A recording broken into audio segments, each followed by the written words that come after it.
Well, hello guys, and welcome to another video of the Retro Review. I am your host, Wrestling Man, and this is the only video series on YouTube where I review all the Coliseum videos, and you get to choose which videos I review.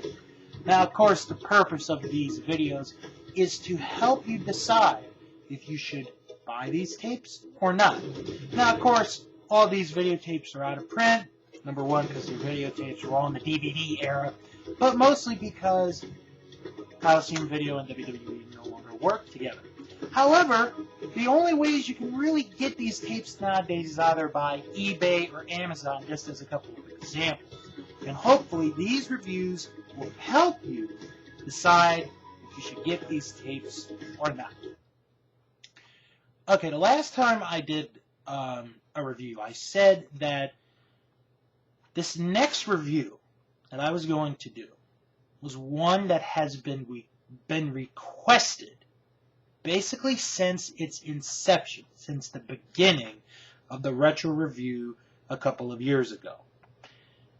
Now I have finally gotten to this particular tape. I have finally gotten to it, and I'm sure for a couple fans, or maybe a lot of you, it'll make you happy that today, this special edition of the Retro Review, I am reviewing the WWF Big Event.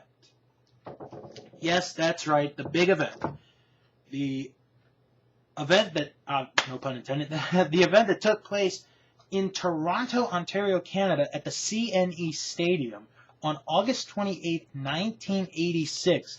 At the time, held the attendance record for, well, 6-8 months, to be honest. But this was, at the time, the biggest attended wrestling event of all time. This was an outdoor show, and actually, at first, this was a pay-per-view for Canadian fans only. However, this would become a videotape to buy on Coliseum Home Video. Now, of course, over these years, the debate has been talked about. Is this a good event? Is this a good show? Is this as good as the Wrestling Classic?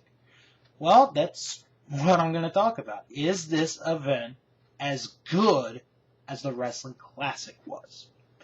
So without further ado, let's get to the tape. After a nice long introduction on the videotape by Mean Gene Okerlund, we go to our opening match, the Killer Bees against Jimmy Jack and Hoss Funk. Your commentators for this event, Gorilla Monsoon, Ernie Ladd, and luscious Johnny Valiant. I know. I'll make it through. So anyway, for really a long duration of this match, the Killer Bees are in control of this bout. They are just doing move after move on both the Funks, but eventually Jimmy Jack and Hoss would get the upper hand, sending one of the Bees out to the floor. Then we get towards the end of the match where they put on the bee masks. It makes you confused. Is this the legal bee? Is this not? And it ends basically with Jimmy Jack Funk getting pinned by Jim Brunzell, who was the illegal man in the ring, to get the 3 count and the victory. The next match is the Magnificent Morocco against King Tonga. Now this is an interesting match because this is the first time that I know of, that's documented, and of course I could be wrong, where King Tonga is referred to as Haku. So throughout this match, the commentators talk about how King Tonga wants to be referred to as Haku. So this is basically where the Haku name starts. This is a subpar match, and I was a little disappointed because I'm a fan of Haku, as you guys know, and Morocco can put on a good performance, but here, especially the ending, I hated the ending to this match. Because Tonga gets control. He's making this comeback. He's gonna, He's got Muraco right where he wants him. So Tonga goes to the top rope, hits a cross body block that would have pinned Muraco easily. Referee is way out of position. I mean, way out of position. Like right field out of position. He finally goes around. One, ding, ding, ding. The time limit expired. It was a 20-minute time limit draw. Just a couple more seconds longer, and King Tonga would have had the win. Now we go to our next match, Ted Arcidi against Tony Garea. This is really not much of a match. It is just showing Ted Arcidi is a very powerful guy, and it ends with Arcidi locking in the bear hug on Tony Garea, getting the win via submission. This really was not much. Then we go to the worst match of this show. Oh my god, it is terrible. Adorable Adrian Adonis against the Junkyard Dog. And I feel bad because Adonis could have a good match, depending on the individual, Hulk Hogan, Roddy Piper, just to name a few. And the Junkyard Dog could have good matches. Greg Valentine, Randy Savage, Harley Race, just to name a few. But for some reason, this match does not click. These two just do not click with each other. And I don't know why. It's just basically a brawl. They fight. There's really no wrestling. The end of the match is Junkyard Dog sends Adonis into Jimmy Hart. Adonis goes over the top rope. He gets counted out. The Junkyard Dog wins as a result of a countout. I know that sounds bad. Trust me, it was bad. Probably one of the worst matches I've ever seen in my life. And I don't usually say that a lot, but that was a bad match. To a bright side, the next match is Canada's favorite athlete, Iron Mike Sharpe, going up against the rebel Dick Slater. While this is probably one step or two above the Junkyard Dog and Adrian Adonis, and maybe a step above Ted Arcidi and Tony Garea, this is still a kind of match. Basically, Dick Slater wins with an elbow from the top rope, and that's it. Now we go to the next match, but before that, Mean Gene Okerlund interviews Bobby the Brain Heenan, talking about how this is a big night for him, and how history is always made when the Heenan family is involved, because it is a 6-man tag match, and later, how Mr. Wonderful Paul Orndorff will become the new heavyweight champion. So the 6-man tag team match that's going to happen is going to be King Kong Bundy, Big John Studd, and Bobby the Brain Heenan against Captain Lou Albano, Big Machine, and Super Machine, and accompanying them to the ring is the Giant Machine. The Giant Machine.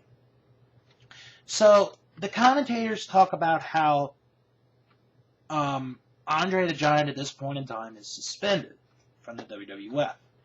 And Bobby Heenan says, or he can prove that the Giant Machine is Andre the Giant. And if so, Andre the Giant is barred for life from the WWF. This is an okay match. I'm not going to say, oh, it's got great stuff here and there. But, you do get your matchups. A couple times they try to body slam Big John Studd. Can't do it. But then the end of the match is Lou Albano, Bobby Heenan. They get in the ring. Finally. One-on-one. Well, Bundy and Studd, they bring him to his corner. They start to triple team him. So the other machines are getting held back. Well, here comes Giant Machine, not giving a damn, and he comes in and he destroys Bundy, Studd, and Heenan, but he gets disqualified, or he gets Lou Albano and the machines disqualified. King Kong Bundy, Big John Studd, Bobby the Brain Heenan are the victors in this match. Now, we get to the first real good match of this show. And it's almost an hour into this tape.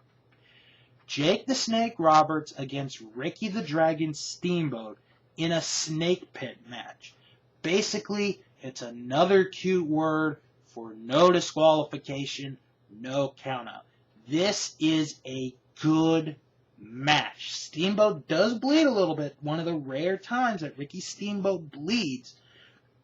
I think this is like the second time, pardon me, I think this is like the second time I ever see Steamboat bleed in any match. But this is a good match.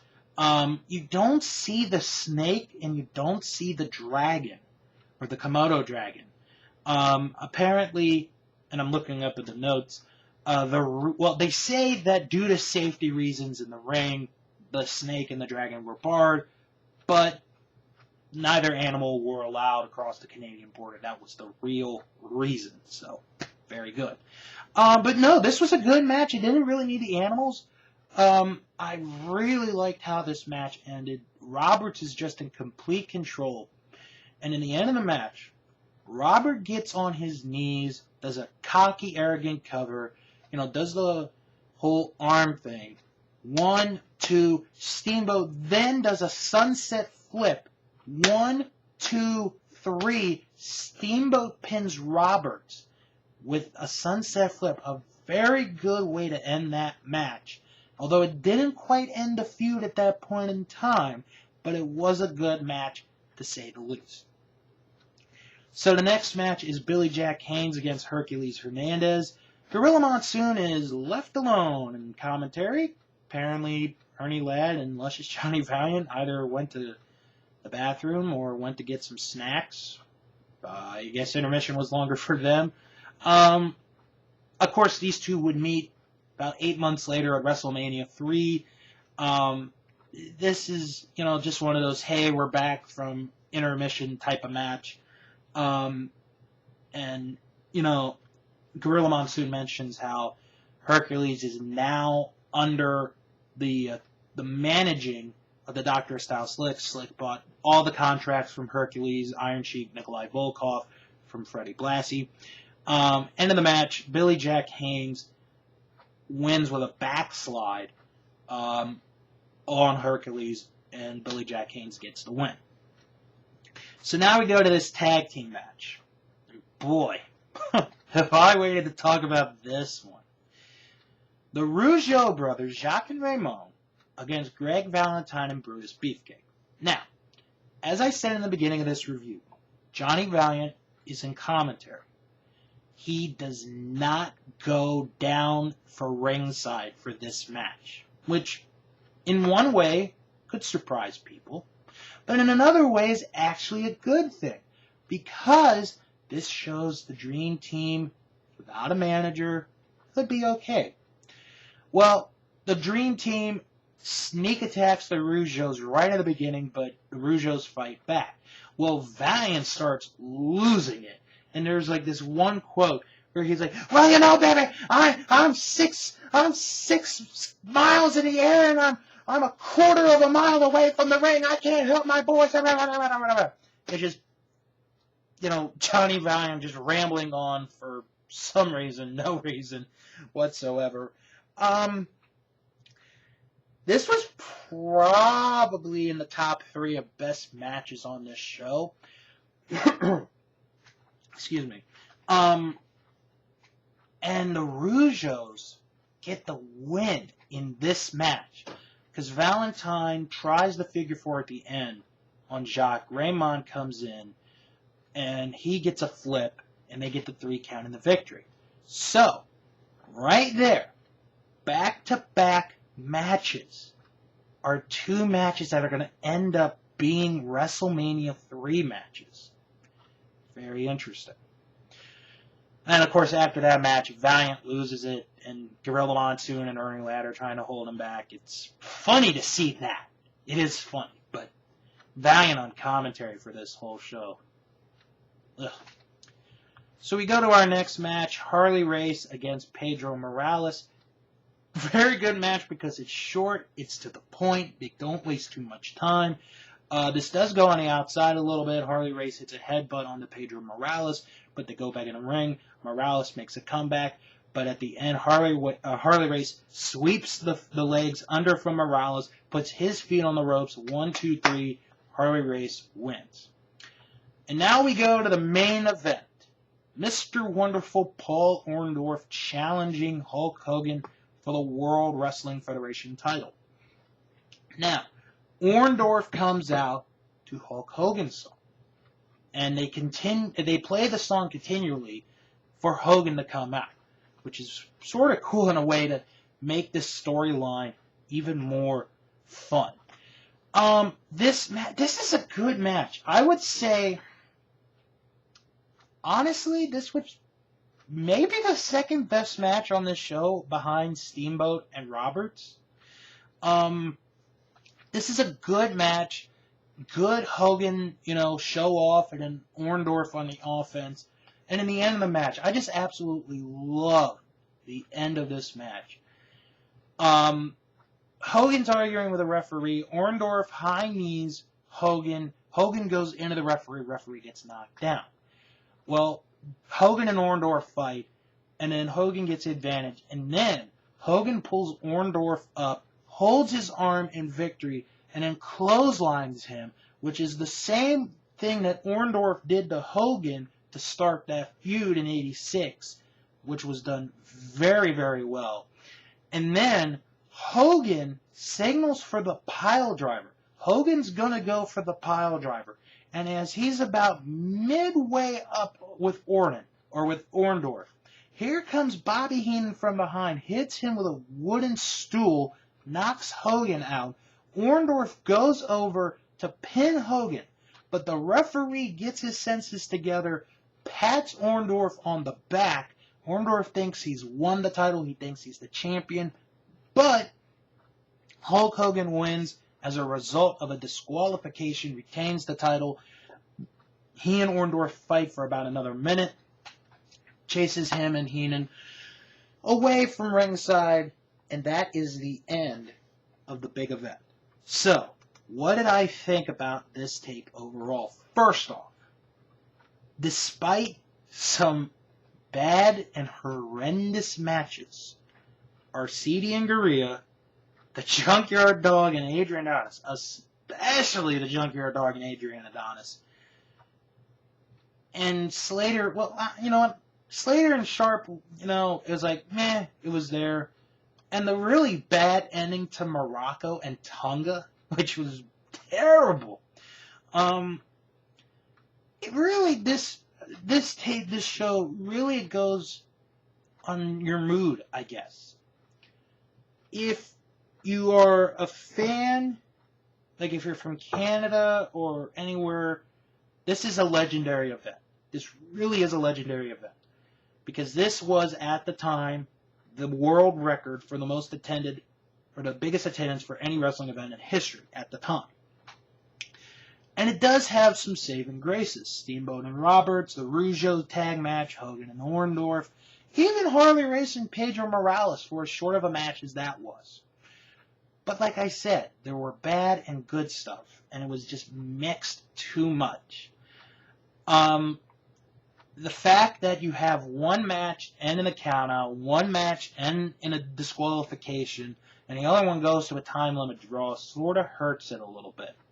So I'm going to say overall that this is like right in the middle. It's not really good. It's not really bad. It's just right in the middle. And like I said, what's interesting about this show is that two of these matches end up being matches in WrestleMania 3. Very interesting. Plus, this is sort of a good starting point as far as WWF history goes to build to WrestleMania 3 with everything that happens. Now, the big question, is this event better than the Wrestling Classic? Ooh, wow. Well, first off, these are two completely different events. The Wrestling Classic was a one-night tournament. There's a big difference. This had a card, had matches. Both have heavyweight title matches. Both end in disqualification. But I think the difference here is this. With the Wrestling Classic show, you had way too many matches that ended in countout and disqualification. Here you have one match that ends in a countout, one that ends in a disqualification, one that ends in a draw. So, if I had to pick between the Wrestling Classic and the big event, which one's the better? Just barely, and I mean just barely, the big event is the better show, but not by much. And like I said, you know, from a historic point of view, this is something to get. If you want to become deaf, if you want your ears to bleed, get this for Luscious Johnny Valiant's commentary. But if you want to see good matches, this one outweighs the Wrestling Classic, because really the one very good match on that tape is Dynamite Kid and Randy Savage. This one's got like 3. So this one outweighs the Wrestling Classic. But, like I said, not by much.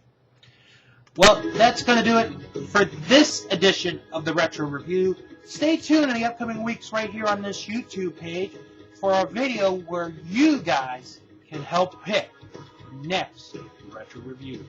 Until then, I'm Wrestling Man. So long, everybody.